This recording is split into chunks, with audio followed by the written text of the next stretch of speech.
warahmatullahi wabarakatuh.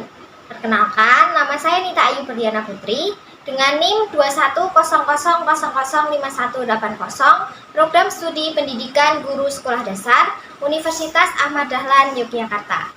Di sini saya akan menjelaskan mind mapping yang sudah saya buat mengenai evaluasi kurikulum.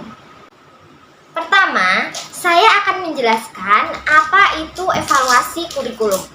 Nah, evaluasi kurikulum merupakan suatu proses atau rencana atau proses yang direncanakan untuk menilai apakah suatu program tersebut efektif dan apa dampak dari suatu program tersebut.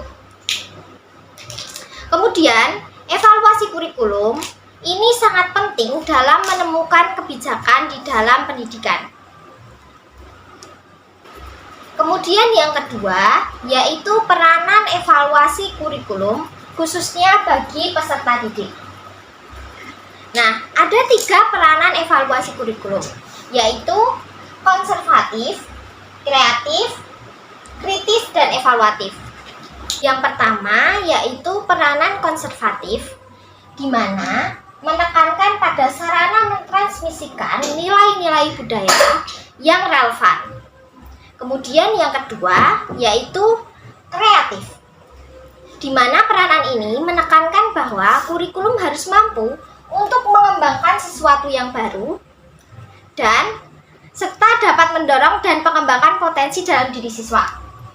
Kemudian yang ketiga, yaitu kritis dan evaluatif, di mana peranan ini menekankan pada penyesuaian nilai-nilai budaya yang akan diberikan pada siswa dengan kondisi saat ini. Selanjutnya yang ketiga, mengenai aspek kurikulum yang dinilai.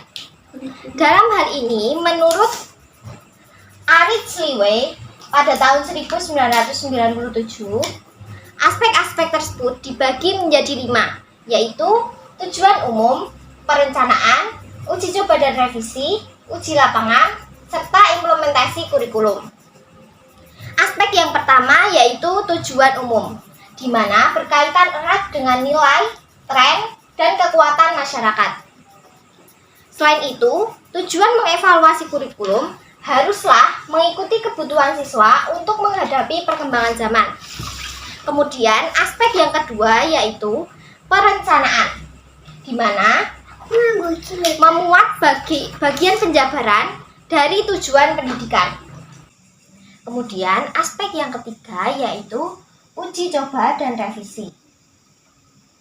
Nah, memuat fase pengujian melalui sampel yang terbatas. Kemudian, untuk mengidentifikasi kelemahan yang perlu diperbaiki. Aspek yang keempat yaitu uji lapangan. Pada uji lapangan ini, evaluasi dilakukan dengan mengimplementasikan pada sampel yang lebih luas, mirip dengan kondisi lapangan yang sebenarnya, dan disampaikan untuk menuju kesuksesan. Kemudian, aspek kurikulum yang kelima yaitu implementasi kurikulum. Dalam implementasi kurikulum ini harus dibarengi dengan perubahan lainnya, misalnya pelatihan guru, metode pengajaran, buku teks, dan materi lainnya.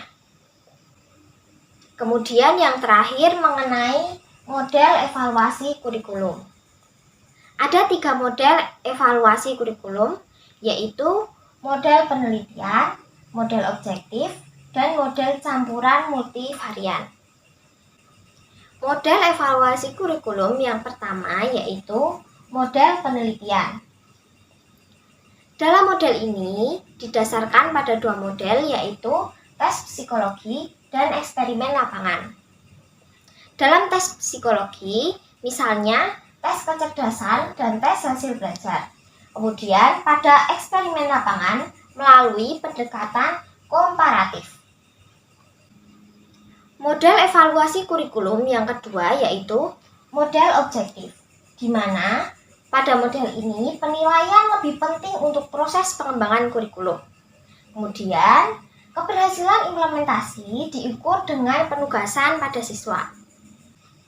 Model evaluasi kurikulum yang ketiga yaitu model campuran multivarian.